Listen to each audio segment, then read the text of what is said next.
Mesdames, Messieurs, bonsoir. Question d'actualité de ce soir revient encore sur la problématique de la balkanisation en République démocratique du Congo. Est-ce un fantasme ou bien une menace concrète? Qu'est-ce qui se passe réellement sur le terrain? Alors nous allons aborder toutes ces questions avec nos invités. Nous avons Nikez Kibelbel. Bonsoir Nikez. Bonsoir chers confrères. Nikez est journaliste, vous avez bien compris qu'il m'a directement parlé des confrères. Il est journaliste, il est directeur de publication du journal Les Coulisses, très suivi et très lu dans l'Est du pays et aussi écrivain. Et lorsqu'on parle de la balkanisation, nous avons l'expert maison que vous connaissez, Freddy Moulumba. Freddy, bonsoir. Bonsoir cher ami. Voilà, et je l'ai dit tantôt, lorsqu'on parle de la balkanisation, vous savez, c'est l'expert maison qui évoque, qui analyse toujours tout ce qui est autour de la balkanisation. Alors Nikez, vous qui vivez pratiquement dans l'Est, avec votre observation, qu'est-ce qui se passe réellement dans cette partie du pays? Merci beaucoup. Il se passe beaucoup de problèmes. Beaucoup de problèmes, beaucoup de réalités qu'il serait difficile de résumer ou, si vous voulez, d'aller dans les détails. Mais concernant, puisque vous l'avez annoncé, la balkanisation, nous retenons une trilogie. Essaimage, infiltration, qui aboutit ou qui aboutira à la balkanisation. Donc, beaucoup de problèmes, mais que nous pouvons résumer en ces trois mots. Et parlons de cette trilogie, essaimage, infiltration et balkanisation. Comment vous expliquez ça? Oui, l'essaimage, comme avec les abeilles, commence pratiquement, un passé récent, avec la fin de la guerre du Rwanda. Parce que la guerre du Rwanda déverse quantité d'une partie de la population rwandaise en RD Congo. Et vous savez que le Rwanda est composé de trois ethnies. Vous avez les Tois, les Pygmées, 1%. Vous avez les Hutus, 85%. Et les Tutsis, 14%.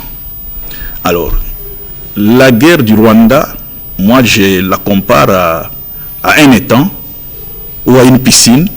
L'eau est polluée, on jette. Il faut vider la piscine, vider l'étang, et les poissons pollués, l'eau, on les jette. On trie simplement quelques petits poissons considérés comme étant non pollués, et tout ce qui est pollué, on les jette où? Dans les Kivu. Et c'est ça l'essaimage. Ils arrivent au Kivu comme réfugiés. Nous sommes dans un pays où il n'y a pas de recensement. Si l'administration commence par les recensements, donc il n'y a pas d'administration. Ils sont accueillis par les populations sœurs, parce que c'est des populations qui chevauchent les frontières. Ils sont accueillis par des Hutus du Congo. Ils sont installés par la communauté internationale, parce que Léon Kemoa Dondo a sonné l'alerte, on ne l'a pas suivi. Et finalement, ça fait 3 décennies maintenant qu'ils vivent au Congo. Et ils vivent au Congo, ça pose un vrai problème de l'identification ou de l'identité.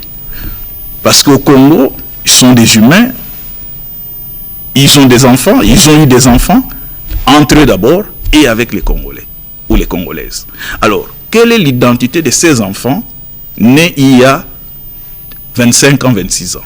S'ils sont nés d'un mariage congolais-rwandais, sont-ils des Congolais ou sont-ils des Rwandais?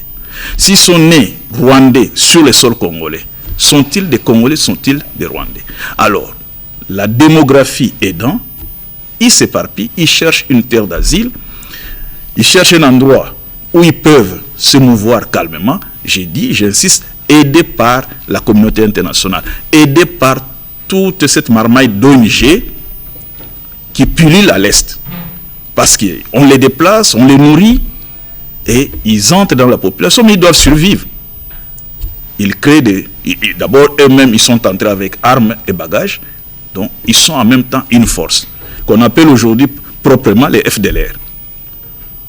À côté d'eux, vous avez des Congolais qui disent nous allons défendre notre terre, qu'on appelle des groupes armés, patriotes Maïmaï ou les Maï. En fait, bref, des groupes armés.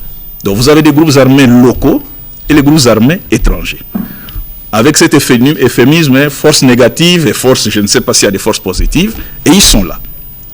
Le FARDC doit faire face à ces deux types de violences, si vous voulez. Donc, cet essaimage aujourd'hui est allé jusqu'en Ituri. Aujourd'hui, on parle des Banyabwisha, qui sont en réalité, qui ne sont pas des Hutus du Congo, qui ne viennent pas des Massis, qui ne viennent pas des Rutshuru, qui viennent de la Tanzanie, du Burundi et du Rwanda, et ils ont trouvé de l'espace en Ituri, et ils sont là, plus de 100 000 âmes qui vivent là-bas et qui créent aujourd'hui une sorte d'insécurité. Voilà l'essaimage. Et nous reviendrons sur l'infiltration, parce que l'infiltration, nous sommes plus attardés sur, ou bien nous avons ouvert notre regard plus sur les services de défense et de sécurité. Et justement, avant d'arriver à l'infiltration, dernièrement, on était plus autour des Banyamulenge, qui sont des Tutsis.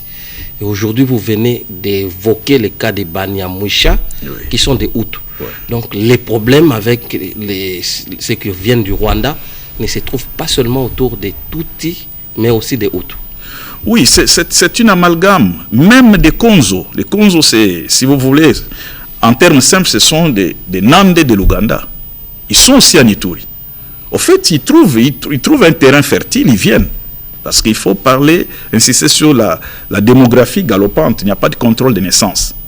Donc, ils viennent là-bas. C'est vrai, le phénomène Minembwe, moi, je ne le regarde pas sous cet angle de balkanisation. Parce que d'abord, avant l'histoire de l'AFDEL, Minembwe existait. Les populations vivaient ensemble. On a simplement endoctriné, on a aggravé, et ce qui arrive est arrivé. Donc Minembwe, il faut le regarder avec un autre œil. Mais de façon générale, dans la balkanisation, nous avons ces problèmes d'essaimage. Des populations qui, depuis 2008, ont quitté le Rwanda, plutôt le Rwanda et le Burundi, jusque chez nous. Et à partir de 2013, Freddy va apporter plus de lumière. Il y a eu un problème au niveau de l'OIA, de l'Union africaine, où le président Kikwete a dit simplement ceci. Il s'adressait au président Kagame et au président Museveni. Vous demandez à la RDC de parler avec des groupes rebelles.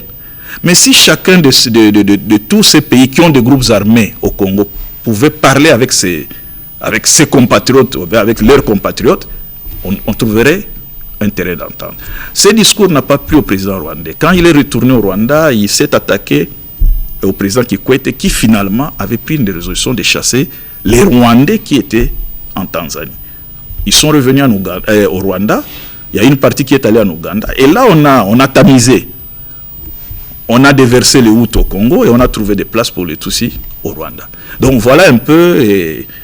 Vous prenez 2008, vous prenez de 2013 et la vague continue parce qu'en 2019, on a retrouvé dans une parcelle à Goma 1350, je pense, si ma mémoire est bonne, de personnes venues du Burundi dans une parcelle. Ils sont passés comment? Mais au moins, on les a retrouvés dans une parcelle. Et le gouverneur du Nord Kivu, Carlin Zanzo, les a fait retourner au Burundi sans problème. Donc, vous voyez, c'est ça, cet essaimage-là. Il y a de la terre au Congo, les gens peuvent venir sans même que les autorités politico-administratives ne soient émues. Donc, voilà un peu ce que je peux... Alors, Freddy Mulumba, tout à l'heure, il parlait du président tanzanien Kikwete, et il a aussi dit qu'avec la bénédiction de la communauté internationale, que gagne la communauté internationale en parrainant de tels actes d'essaimage où on doit prendre toute une population et aller l'implanter dans un autre État? Oui, je pense que le problème que notre ami pose est très sérieux. Les Congolais, je dirais un peu les Africains en général, ne s'intéressent pas à la géopolitique. Le monde est en pleine imitation. Ce qui s'est passé avec les cas du Rwanda, on est en train d'instrumentaliser les réfugiés rwandais, pour reconfigurer l'espace géopolitique, ce qu'on appelle aujourd'hui Grand Lac. Et vous allez voir dans l'histoire, Grand Lac n'a jamais existé. C'est à partir de 2006 que le vocable Grand Lac apparaît. Qui sont derrière la création du Grand Lac? Vous avez les Hollandais, vous avez les Britanniques, vous avez les Européens. les Américains ne sont pas tellement concernés à cette histoire. Donc,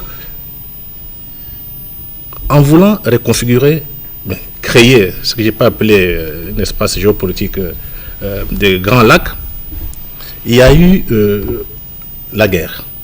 La guerre d'abord de Museveni, qui a été soutenue par Julius Nyerere. Ils sont partis de la Tanzanie. Et avant d'arriver à cela, parce qu'il faut se poser la question. Aujourd'hui, on voit que le Grand Lac est en feu et à sang.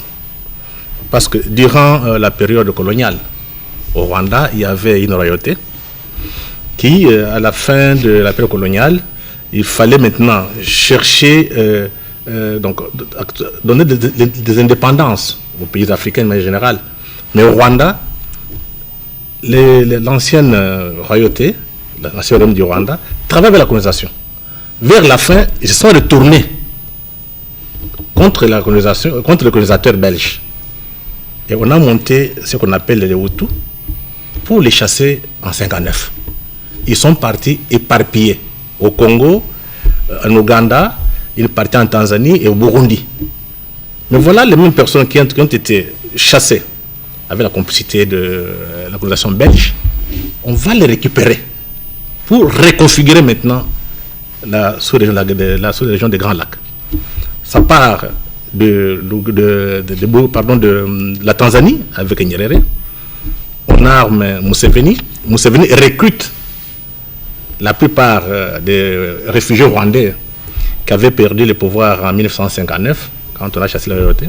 C'est ces réfugiés-là qui ont permis à ce que Museveni prenne le pouvoir en Ouganda. En 86. Oui, il prend le pouvoir en Ouganda et les autres, tous les réfugiés rwandais étaient mieux placés dans le service de renseignement, dans des postes stratégiques.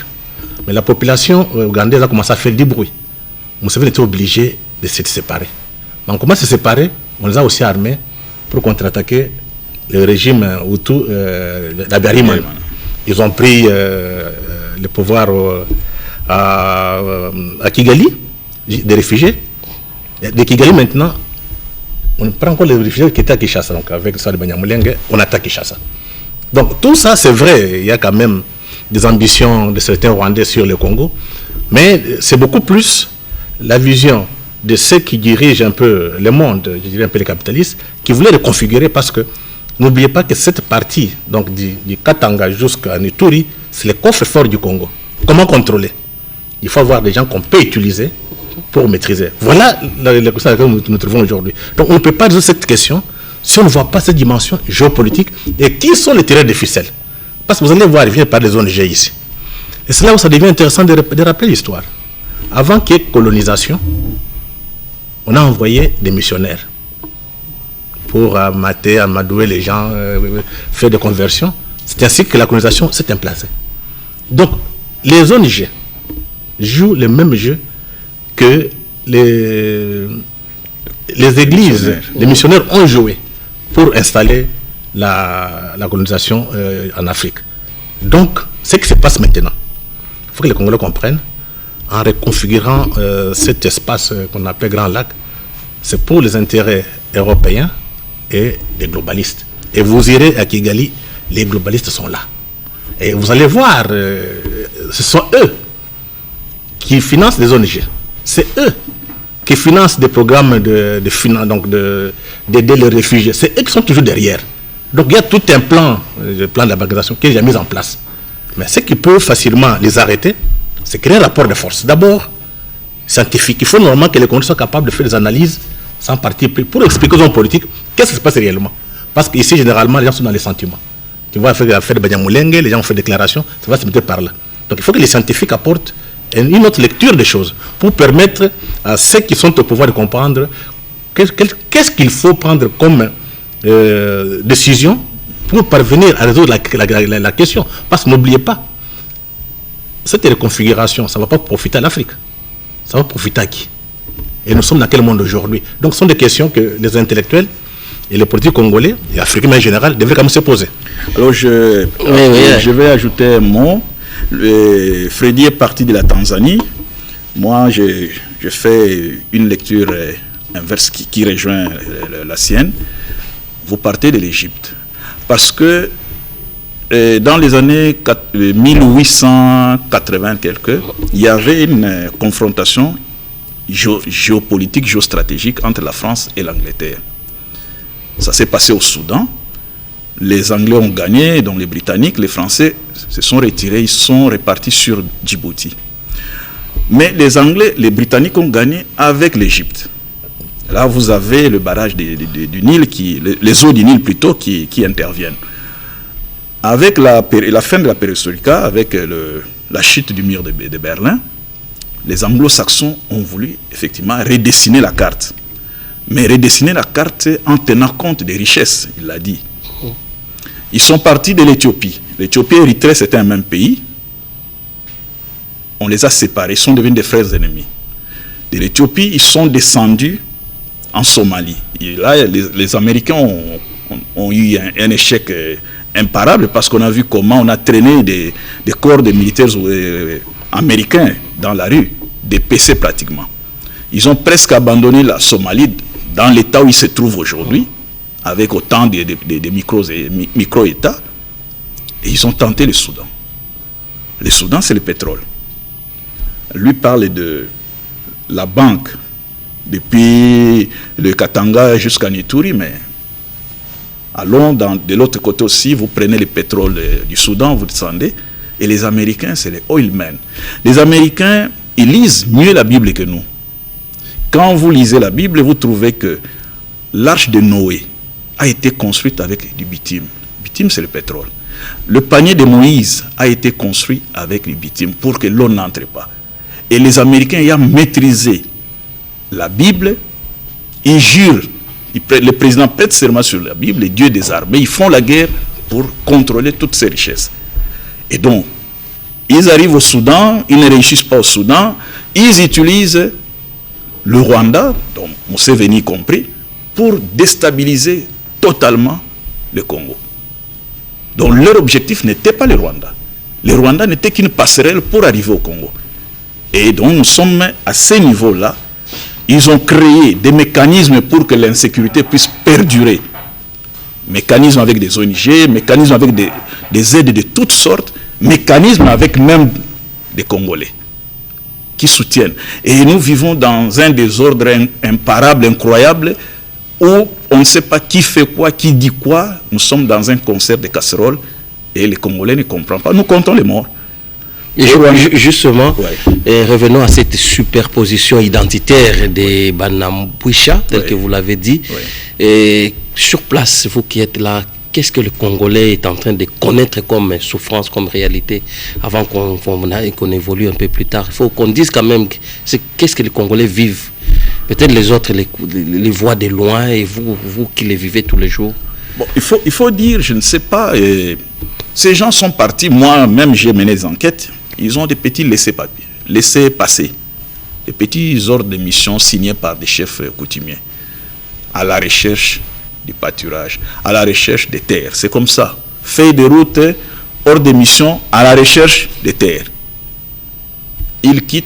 Officiellement, ils quittent le Massissi. C'est-à-dire, qu'est-ce qui se passe? Il y a ce qu'on appelle un vocable qui est né avec les ONG, les familles d'accueil. Vous êtes une famille de 6 personnes, papa, maman et les enfants. On vient, on vous ajoute 10. Et on vous donne l'argent pour nourrir les autres là. Si bien que quand ils partent, le Massissi n'est pas dépeuplé. Le Massissi n'est pas dépeuplé.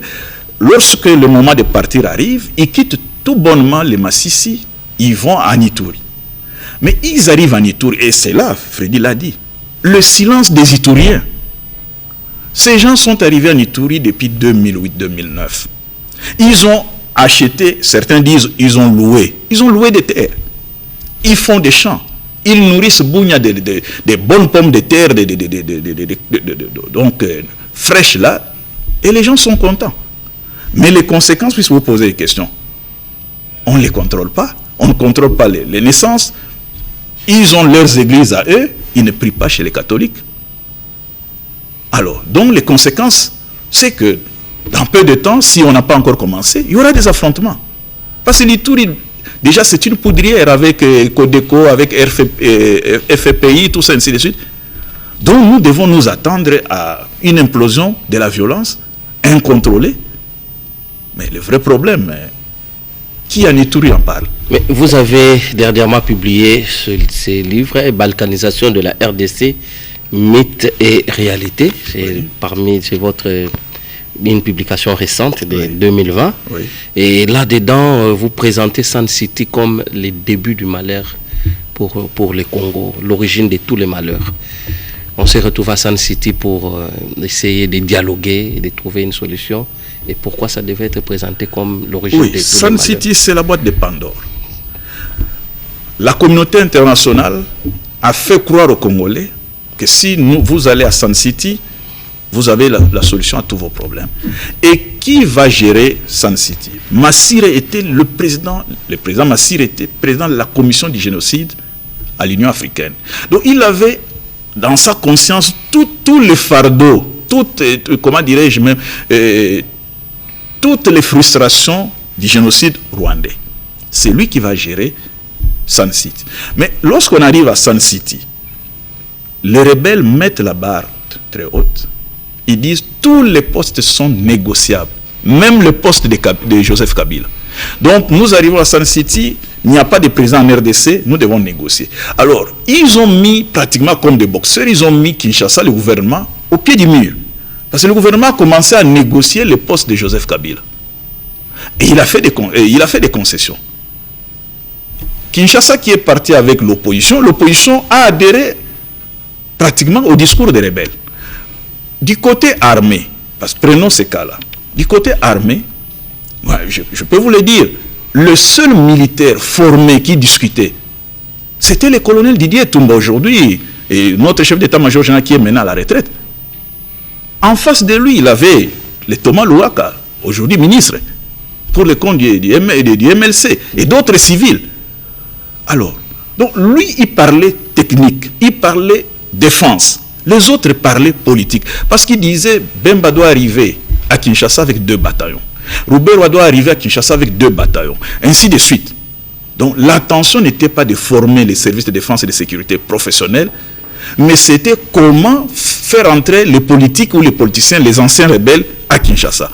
Et je me rappelle la question que j'avais posée à Olivier Kamitoise à l'époque, dans une conférence. Je dis, mais ça c'était la formule du Rwanda. Les FPR entrent jusqu'à Kigali, occupent une partie de la capitale, et la conséquence, il y a l'assassinat, le cache de l'avion du président Habyarimana. Donc, vous voyez, on a fait ça, et les Occidentaux nous ont dit, mettez tout le monde ensemble, nous allons former 18 brigades brassées, les brassages. Vous avez 11 provinces, on va former 18. Les provinces de l'Est auront 2-2. Quand on est arrivé à la 3e ou 4e brigade, on a arrêté le projet. On est passé au mixage. Et le mixage ne concernait que les CNDP de Laurent Nkunda. Et là encore, vous avez des maïmaï, vous avez des gens qui ne savent que tirer. Ils sont venus avec des grades, colonels, majors, même généraux, et on les a mis dans les FARDC. Donc aujourd'hui, l'armée, c'est qu'elle est à cause de Sun City. Parce que tous les Congolais sont allés vers la mangeoire où trouver des postes pour avoir le pouvoir. Mais la colonne vertébrale de notre pays, qui est l'armée, a été abandonnée. Et les mixages, les brassages continuent jusqu'à aujourd'hui. Vous avez appris, il y a 3500 démobilisés qui doivent entrer dans l'armée avec leurs grades. Ils demandent des grades. Mais dans quel pays du monde vous pouvez trouver des colonels qui n'ont pas atteint le niveau de 6e primaire? Donc voilà où nous disons que Sun City, c'est la boîte de Pandore, c'est vraiment tout le malheur, ou si vous voulez, le malheur aggravé vient de Sun City. Alors Freddy Mulumba, vous direz aussi que Sun City et d'autres dialogues que nous avons eus, ce sont des pièges toujours dans les plans de la communauté internationale. Effectivement, je pense que tout ça a été bien préparé, parce que les gens n'ont pas le sens de l'histoire. Rappelez-vous, à la conférence souveraine, quand les choses sont bloquées, c'est pour la première fois que les Congolais sont retrouvés, ils ont parlé d'une même voix pour dire qu'il faut sauver les Zaïre. les Mobutu et les Tshisekedi, on a même négocié. Mais la situation avait échappé les milieux financiers occidentaux. Que faire? Je pense, je me rappelle, on a envoyé M. Lebat. Oui. Lebat était le premier à venir intervenir pour réconcilier le Congo, les Congolais, les ailleurs dans les temps. Il était aussi à Sun City. Oui. Lebat, il venait d'où? Je pense qu'il est mauritanien. Oui. Il est mauritanien, oui. Mais c'est quelqu'un qui est dans les circuits internationaux. Donc, les Lebat sont venus jusqu'à ce qu'il y ait la crise et la conférence souveraine a été bloquée. Et de là est parti tous ces calculs. Donc, c'était déjà décidé à Washington qu'il fallait normalement diviser le Congo. Ça, c'était très clair. Il y a des études qui sont faites. Et on a utilisé, vous connaissez Swing, qui a joué un grand rôle. Moi, je me rappelle, j'avais un ami, frère Arthur Keppel, qui travaillait à la MONUSCO. Quand j'étais directeur général au potentiel, qui avait toutes les informations. Tous les bandits de l'autorité là, qui conseillaient à ce qu'on puisse s'intégrer dans l'armée. Swing. Et Arthur me dira un jour, on décide d'arrêter Bostaganda. L'État notori. Oui. Les troupes, la MONUSCO, l'ont déjà encerclé. Un mot d'ordre vient de Kinshasa, laissez-les partir. C'est pour vous dire que la communauté internationale, il y a à boire et à manger. Donc, ils ne viennent pas ici pour nous. Donc, il y a tout un projet. Donc, si nous-mêmes, nous n'organisons pas, si nous-mêmes ne construisons pas un rapport de force, ça va arriver. Ça signifie qu'il faut, au niveau des élites, surtout politiques, je l'ai toujours dit, nos élites politiques ne sont pas à la hauteur. Ça fait au moins 20 ans que nous sommes en crise. Pourquoi ça perdure? C'est lié à la qualité de l'élite. On a des élites mercenaires. Parce que réellement, ces élites étaient des patriotes. C'était comment résoudre cette crise. Et chaque fois quand il y a des problèmes au Congo, qu'est-ce qu'on fait? Les étrangers interviennent. Généralement, on fait confiance à un blanc, à un noir. C'est ça encore la difficulté. Donc, c'est un problème au niveau des Congolais même. C'est vrai, les autres ont des ambitions, mais ils profitent de nos faiblesses pour venir nous imposer. Donc, la communauté internationale a joué un sale jeu, bien connu. Il continue, hein? Oui, il continue. Mais maintenant, je pense que ça commence à changer parce que l'environnement international a beaucoup changé aussi, parce qu'il y a la Chine qui a émergé, vous avez la Russie et l'Amérique de Trump qui est venu bouleverser tout. Et surtout, maintenant que l'État congolais vient de signer un accord avec l'armée américaine pour mettre l'ordre à l'Est. Et vous allez voir, la donne va changer totalement. Mais maintenant, tout dépendra des Congolais. Si les Congolais ne font rien, les Américains ne feront rien. Ça signifie qu'il faut mettre de l'ordre chez nous, nettoyer, mettre chacun à sa place. Et quand il y a des conflits, il faut que les Congolais soient capables de proposer des solutions, qu'attendre que les étrangers viennent les faire. Parce que généralement ici, il faut dire que nos élites sont tellement aliénées et corrompues. Dès qu'ils voient que la communauté internationale donne l'argent, tout le monde pense que c'est bon pour nous. Alors qu'il y a des pièges qui sont tendus. Donc, c'est bien. Nous sommes dans un monde un peu interconnecté, mais c'est mieux qu'on soit capable de défendre nos intérêts. Et pour cela, il faut de la compétence, il faut du patriotisme, il faut aussi de l'expérience. Parce que les gens qui ont vécu comme lui, ils connaissent très bien l'Est aujourd'hui. Je pense que c'est le seul, d'ailleurs, qui n'a pas fui à Goma ou bien à Ituri. Il est sur place. Il fait son travail en tant que journaliste. Donc, de telles personnes, il faut les faire parler quand il y a des problèmes. Que prendre des troubadours qui viennent insulter les autres à la télévision, amener la population au désordre. Non. C'est le moment de réflexion. Ce qui pose, quand il y a des conflits, il y a des spécialistes, des gens qui ont travaillé, qui expliquent à la population que les hommes politiques maintenant s'inspirent de ces gens qui ont des compétences en matière. Nicaise, Freddy l'a dit, tout dépend de nous, les Congolais, mais ça va dépendre de nous. Vous parlez aussi dans votre trilogie de l'infiltration. Tout à l'heure, vous avez parlé de l'armée. Ce brassage, tout ça, comment on peut s'en sortir avec une armée aussi infiltrée comme ça? D'abord, expliquez-nous un peu ce phénomène, comment on est arrivé là, et puis qu'est-ce qu'il faut? Je vais essayer. Freddy le dit, tout dépend de nous. Vous revenez sur ça. Vous pouvez comprendre que nous sommes un pays avec des universités, avec des facultés de droit dans tous les coins du pays. Quand il y a un problème, tout le monde crie, nous attendons les enquêtes internationales. Est-ce que c'est normal? excusez-moi, vous trouvez normal que la cour militaire opérationnelle arrive à Béni, excusez, arrive à Béni, arrête des gens qui font des déclarations, qui témoignent qu'ils sont des terroristes. Et la communauté dit non, non, non, ça c'est faux. Il faut que la MONUSCO vienne. Il faut que la CPI vienne. On va même plus loin. Les avocats disent non, il faut arrêter Nikez. Qui nous explique comment tout ce qu'il a écrit, il a pris ça où? C'est comme le maire de la ville de Béni qui est arrêté aujourd'hui parce qu'il a dit les désordres qui se passent à Béni. Il y a les députés du coin qui sont impliqués. Il est arrêté à Goma. Est-ce qu'on doit arrêter les gens qui dénoncent au lieu de dire venez, faites-nous un peu les rapports, expliquez-nous parce que vous semblez connaître. Donc, c'est ça le problème. Pour revenir à l'armée, nous l'avons dit, nous avons connu le brassage et le mixage. Il y a des militaires qui ont été formés au Rwanda avec l'idéologie du Rwanda. Mais quand vous devenez Congolais, mais agissez en Congolais. N'agissez pas en Rwandais ou en Ougandais. Agissez en Congolais. Si vous n'agissez pas en Congolais, vous êtes un infiltré. Si dans votre rébellion, vous étiez à 100, et lors des négociations, des mixages, vous présentez 500 personnes, vous prenez même les gens qui sont de l'autre côté de la frontière.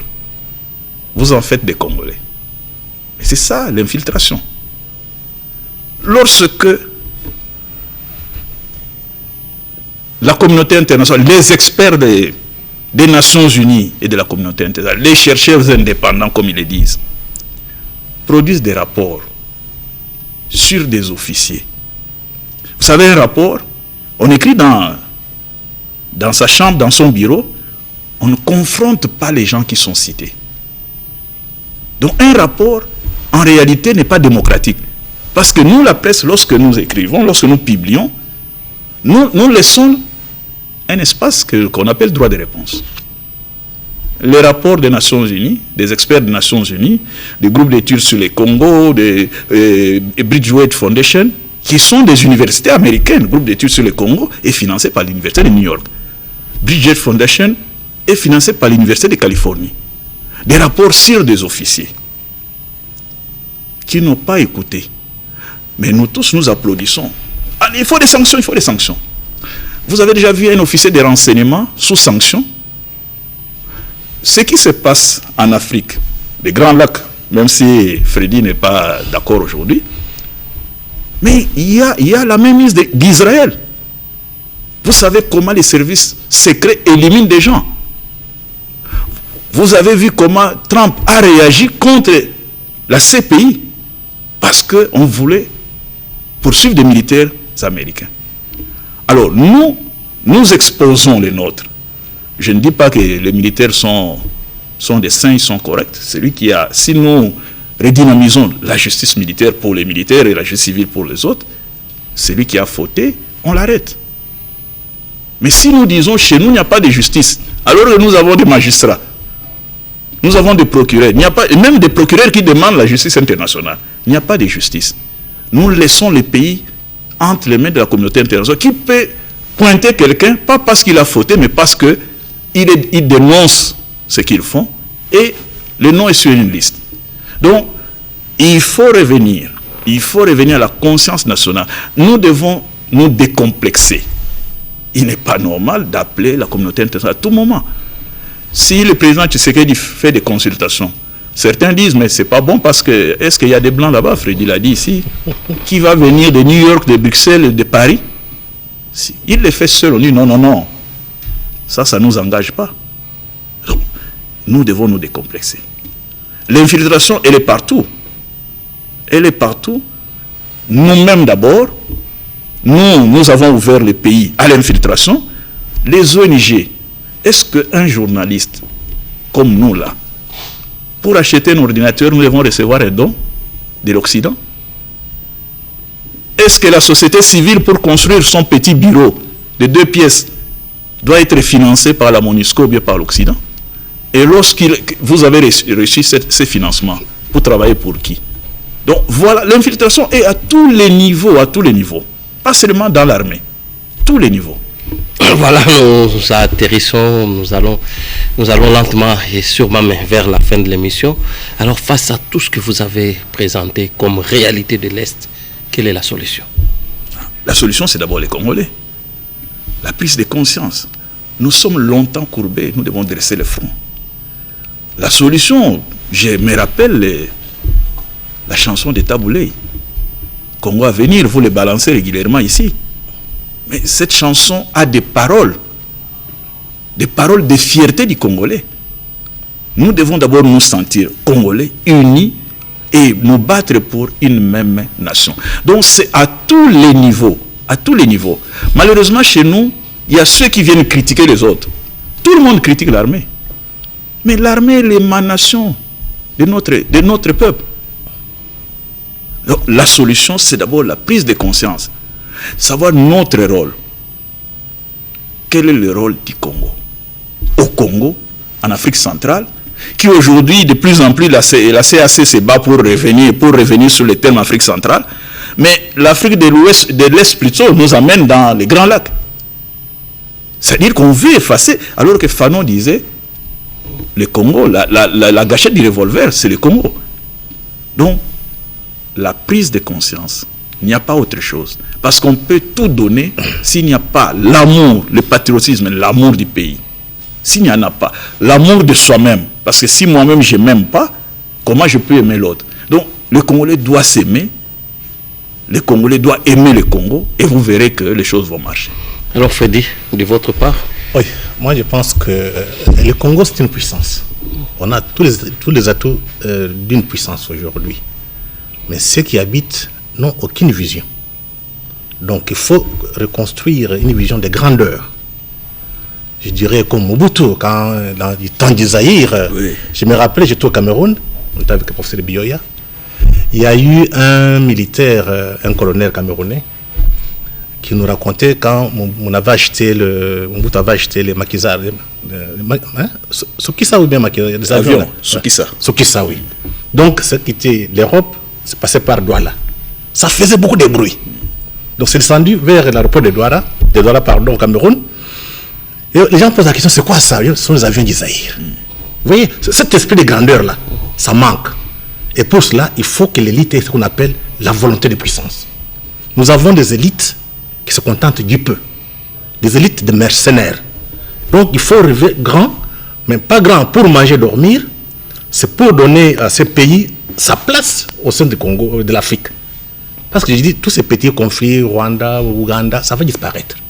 Mais il faut penser même l'avenir de l'Afrique et du Congo par rapport à l'Afrique pour qu'on construise un État puissant qui permettra à l'Afrique d'émerger. On n'a pas d'autre choix. Le Congo a tout. Mais n'oubliez pas, ceux qui envient l'Afrique, qui nous envient, feront par tous les moyens pour que Kinshasa, qui ait un pouvoir faible. Donc ce sont des dons qu'il faut prendre en considération et se préparer en sachant que tout le monde nous envie. Quand on est faible, on sait nous exploiter. Si on est fort, on ne les fera pas. Donc, il faut avoir cette volonté de puissance, que ce soit à tous les niveaux, pas seulement politique, il faut au niveau militaire, niveau intellectuel. Quand les gens parlent aujourd'hui du Congo, ces jeunes gens qui grandissent, ils connaissent Senghal et Mudimbe? Non. Il faut vite se reconnecter à ça, oui. À ces grands-là. Mudimbe, sur le plan intellectuel. Les enfants ont tout oublié. Donc il faut reconstruire, réinventer un imaginaire de fierté, des hommes qui sont debout. Et des hommes politiques qui doivent savoir, il faut laisser les noms dans l'histoire. On reconnaît un bon nom politique. Quand il va mourir, il a fait ça. Le monde est mort. On en parle. Il a fait combien de temps? Voilà. Donc c'est une leçon à donner à toute cette classe politique qui ne cherche qu'à manger. Vous allez mourir. Il faut que ceux qui viendront après se rappellent de vous en disant, dans ces pays, il y avait des hommes. Voilà, chers téléspectateurs, vous avez bien suivi l'esprit des grandeurs. C'est ça la conclusion de nos deux invités ce soir, Nikez Guy Belbel, merci beaucoup d'être venu. Merci à vous, Freddy Mulumba, pour vos analyses. Et à vous, très chers téléspectateurs, vous avez bien suivi des grandes analyses autour de la question de l'Est. Nous n'allons pas nous arrêter là. On se retrouve très prochainement pour d'autres aspects. Merci et au revoir.